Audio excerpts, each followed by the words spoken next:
Сәлем достар, менің каналыма қош келдіңіздер. Бүгін біз үй жағдайында ет қосылған бәлішті пісіріп үйренеміз. Есі өте керемет.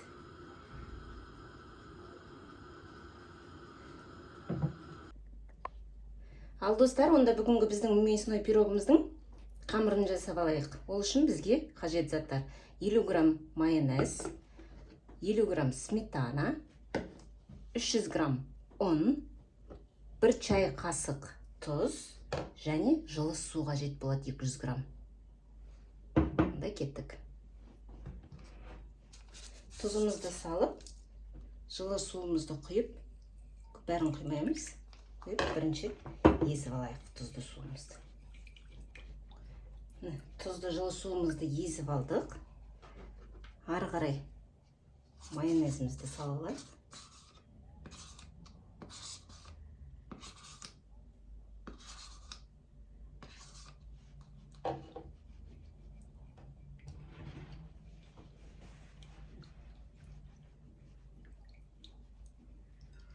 Содан кейін сметанамызды саламыз.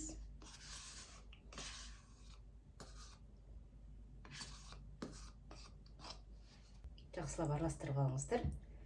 Неге десеңіздер, кішкене қаймағымыз бенен майонезіміз езілмей қалуы мүмкін. Су жылы болу керек, суымыз жылы болсын.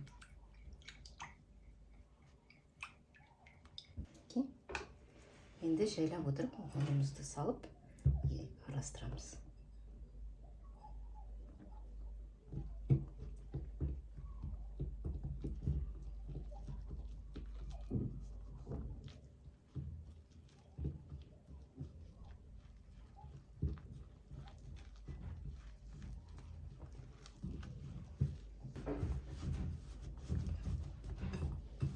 Мінекей достар, қамырымызды осылай жақсылап июін қайындырып аламыз.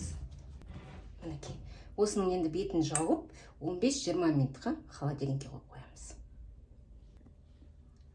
Ал достар, енді біз мясной пирогымыздың начинкасына кірісейік.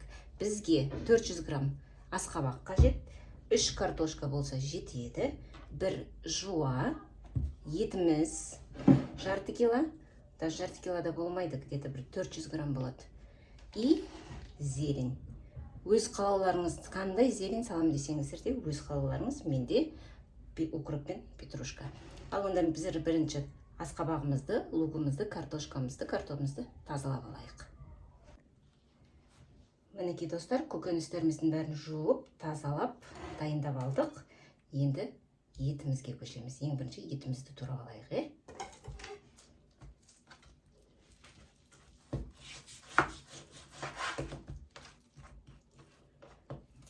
Бәрін кубиктап тураймыз. Етімізді де, картопымызды да, асқабағымызды бәрін кубиктап турап аламыз. Мінекей достар, етімізді турап алдық. Енді жуамызды турап алайық. Осы еттің үстіне сала береміз бәрін.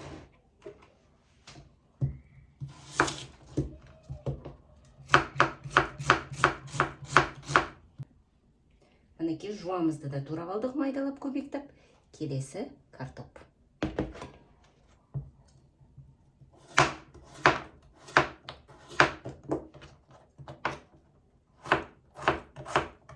Қолмен турасаңыздар әдемі көрінеді. Негізі теркадан өткізсеңіздер де болады көкөністерді. Бірақ бүгінгі біздің етті бәлішімізге бәрін қолмен көбектап турап аламыз.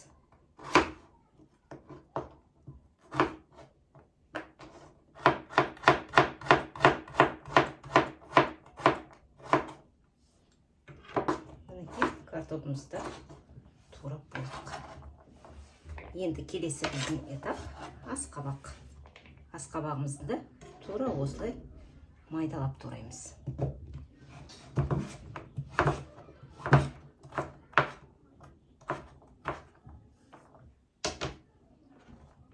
Мінекей, осындай көбек-көбек қып турап аламыз. Мінекей достар, асқабағымызды турап мәресіне жетіп қалдық. Ең соңғы осы бізден асқабақ қалған еді. Сосын зеленіміз. Соңғы асқабағымызды да турап алдық. Енді көкөнісімізді турап ішіне саламыз. Енді зеленді саламыз. Зеленді көп салмаймен, неге десеңіздер, біздің үйдегілер көбінесе жақтыра бермейді. Укроп, петрушка деген. Сол үшін кішкене түрін келтіру үшін ғана аздап саламыз.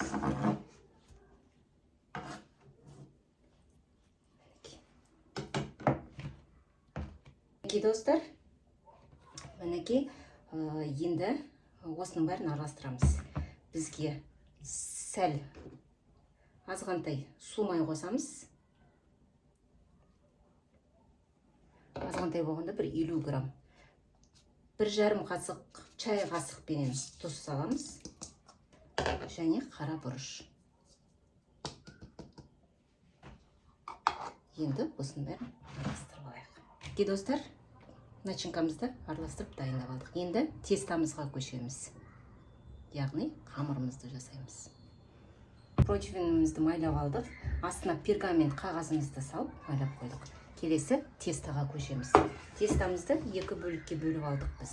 Біреуін сәл үлкендеу қыламыз, бетіне салатын қамырымыз кішірек болады.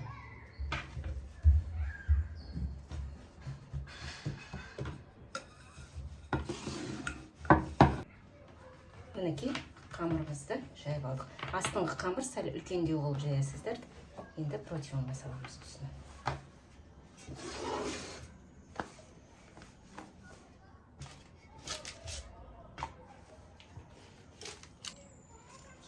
Енді начинкамызды саламыз.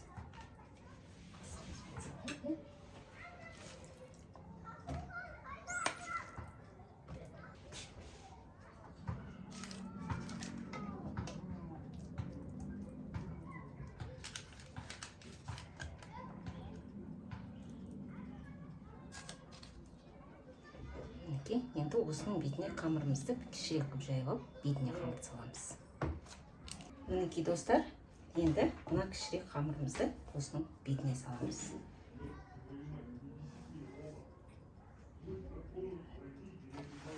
Енді мынаның шетімен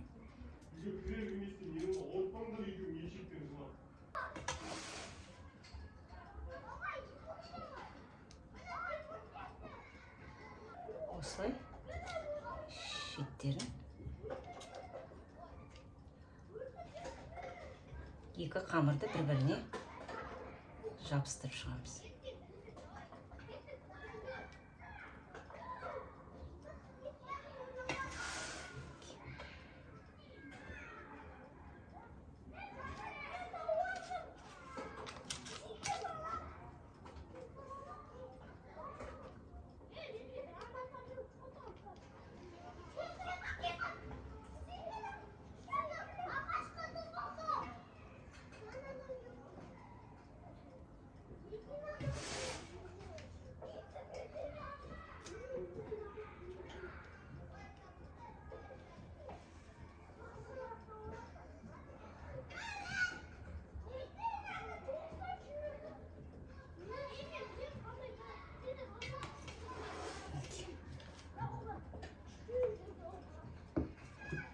Енді осы бәлішіміздің бетінен жұмыртқамыз жабыламыз әдемілеп.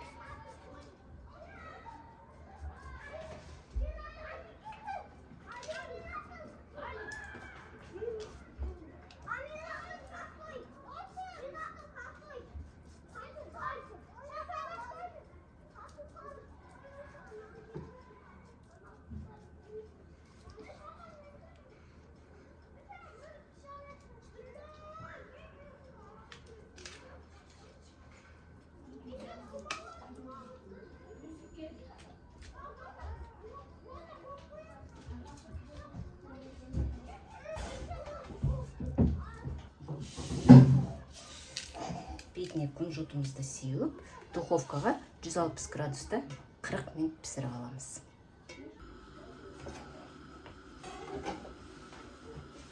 Мінекей достар, біздің ет қосылған бәлішіміз дайын болды.